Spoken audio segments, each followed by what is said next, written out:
So what's good boys, my name is Sean. Welcome to another video. Boys, pag-uusapan naman natin ngayon is macronutrients boy. Okay, paano mag-calculate ng macronutrients nyo kapag magka-cut kayo or magde-deficit kayo boy. Okay, so proceed na tayo sa topic ng video. Let's go!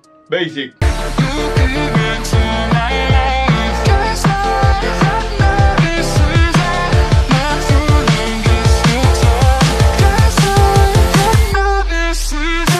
Okay boy, macronutrient calculator, okay? Palike muna yung video bago natin simulan, okay? Huwag nyo kakalimutan, lagi nyo i-like yung videos para makatulong sa channel natin, boy. So, proceed na agad tayo. So, yung formula ko, andito na sa papel na to, kaya naghawak ako ng papel. Pero boy, unang-una sa lahat, kailangan nyo munang malaman yung deficit calories nyo, boy, okay? Yung calorie deficit nyo. Kasi, from maintenance, okay? So, from maintenance calories, babawas ka, kukunin mo yung deficit mo. So, paano mo i-calculate ngayon yon? Ganito muna, boy, okay? So, hanap muna kayo ng online calculator of choice nyo. Magandang basis yun. Kasi, boy, yung deficit ko, hindi siya pwedeng parang example sa inyo. Kasi, sobrang drastic drop nito dahil 11 days or 10 days ko lang gagawin tong deficit na to or yung mini cut na to. Hindi ko siya nire-recommend na mag-drastic drop kayo, boy, okay? Maguguluhan yung hormones nyo kasi, boy, ako mini cut lang, hindi naman long-term cut na pang competition. Kasi kayo, mostly kayo, kailangan nyo long-term cut. Kasi, boy, hindi naman kayo, parang, hindi nyo naman kailangan mag-mini cut siguro eh. Pag mini cut lang, okay, lalong-lalo kung mataas yung body fat percentage nyo, okay? Hindi siya optimal, boy. Kunwari, 2 weeks ka lang magka-cut, boy, tapos bulk na naman. Walang kwenta yun. So, ako, boy, kasi nililinis ko lang yung tiyan ko kasi parang nahihirapan nga ako mag-digest sa 3,300 calories. So, from 3,300 calories na kinakain ko daily, aawas ako to 2,500, boy, okay? So, yung maintenance ko siguro naglalaro sa 2,800 calories to 3,000. Parang ganun. So, surplus ko 300. Pero ngayon, ang intake ko is 2,500. Okay? So, gagamitin nating sample is yung 2,500 calories. So, boy, online calculator siguro re-recommend ko sa inyo is yung tdeecalculator.net. Okay, boy? So, dun nyo kunin yung maintenance nyo kung ayaw nyo na maghanap pa ng iba. Kunin yung maintenance nyo dun, tapos kukunin nyo yung deficit nyo. Kayo bahala kung ilan yung babawas nyo sa maintenance nyo.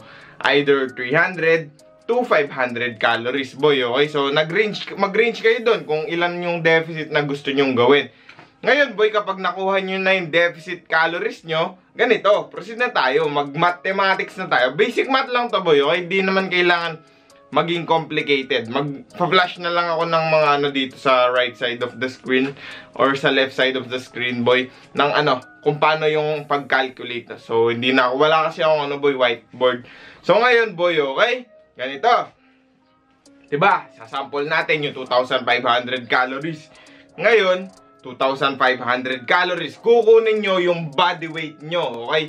So, ako, in my case, body weight ko, naglalaro ngayon sa 170 pataas, boy. Pero kukunin ko na yung pinakamababa, 170 pounds. Okay, pounds yung kukunin nyo, boy. Kunwari kilograms kayo, nyo na lang, times 2.2 para makuha nyo yung body weight in pounds nyo, boy. Okay, so, times 2.2. Ngayon, ang timbang ko, 170. Kukunin natin ngayon is yung protein muna. Protein, ang pinaka-importanteng macronutrient in terms of building muscle, okay? So, yung protein, rich in amino acids yan. So, yung amino acids, yan yung nagbe-build ng muscle natin kapag nawawasak sila, okay? So, basic concept lang yan. And then, ngayon, boy, okay? 170 ako, kukunin natin is yung equals ng 1, okay? Ganun lang. 170 ako, 170 protein yung kailangan ko. 1:1, boy. 1 pound of your body weight equals 1 gram of protein. So, 170, 170. Basic, di ba? Basic. Hindi mo kailangan ng ng mahirap na mathematics. Ngayon, boy, kukunin natin is yung fat macronutrient natin, boy, okay? So, sa pag-calculate ng fat, boy, okay? Sa pag-calculate ng fat, mag-range ka, okay? Ikaw bahala kung ano yung pipiliin mo sa range na to. Okay? 0.3 to 0.4, okay? So, kung yun yung kukunin natin, bali, ang range nun is parang nasa 20 to 25% of boy, fat sa ratio. Ngayon boy, ang pinili ko is 0.4. Meaning, okay, so body weight ko in pounds times 0.4 or 0.40. Kayo bahala, pares lang yun.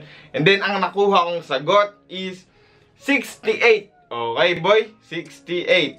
So, ang mangyayari boy, yung 68 na yun, yung 68 grams of fat, nakikita nyo naman sa gilid, is, okay, ita-times natin ngayon sa 9, okay? Kasi boy, ang fat, meron niyang 9 calories per gram, okay? So, 1 gram of fat, meron siyang 9 calories, kaya 9, okay?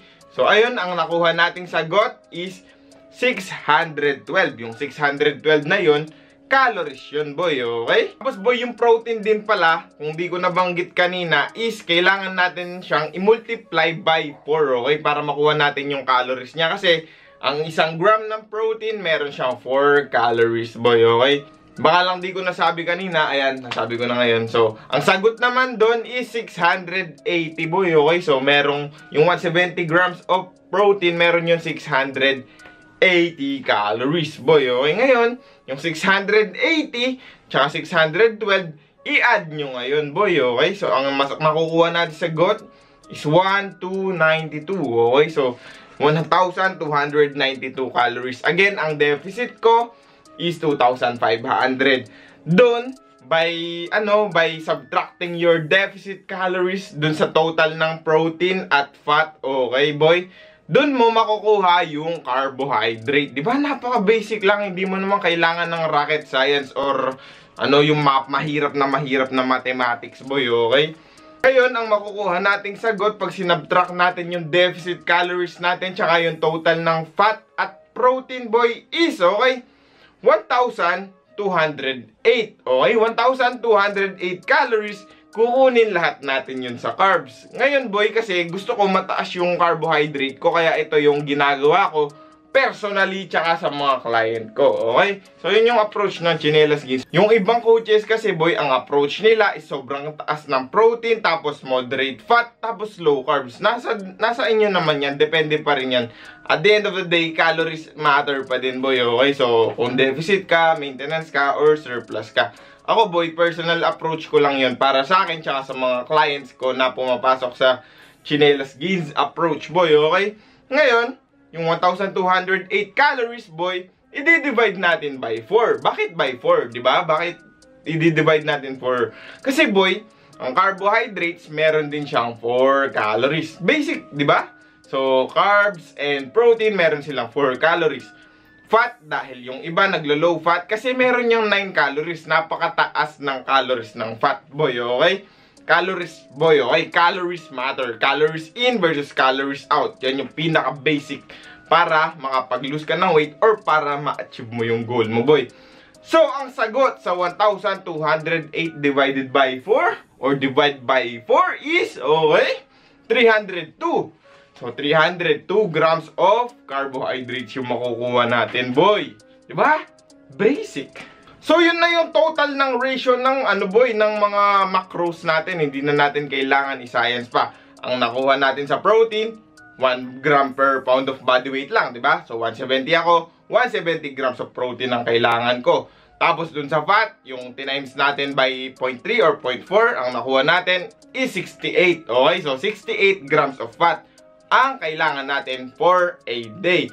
And then, sa carbs, okay, dahil yun yung approach ko, 302 grams of carbohydrates. Ngayon, boy, yung ratio nun, kung para hindi na kayo mahirapan, 50% carbs, 25% protein, and 25% fat. Okay, yun yung ratio nun. So, ayun, boy, walang rocket science or walang mahirap na formula dito. Ganun lang kinukuha yun. Basta alam nyo yung deficit calories nyo, tapos kayo na mag-ratio. Okay, kung gusto nyo mag-macros, boy. Magma-macros ako sa 11 days or 10 days na to para swak, okay, para hindi na magpa-fluctuate yung weight ko. Pero personally, kapag siguro pag magsa-surplus ako, protein at calories lang tinatrack ko. Pero pag cutting kasi napaka-importante na alam mo yung macros mo, boy. Kasi minsan sobra ka sa fat, so mababa yung carbs mo, lugi ka, diba? So ganun lang yung konsepto nun. So sana natutunan nyo, sana na-gets nyo yung mathematics natin na napaka-basic lang, boy. Okay, maraming salamat sa inyo. like, subscribe, okay? Subscribe, andito pala, sorry. Like and subscribe, boys, for coaching inquiries. Email nyo ako sa pinned comment para hindi na kayo mahirapan mag-science or mag-mathematics kapag nahihirapan kayo, boy, okay? So like, subscribe, let's go! Basic, salamat! You got it all. Your body to your smile, want you to my own. And I just had to let you know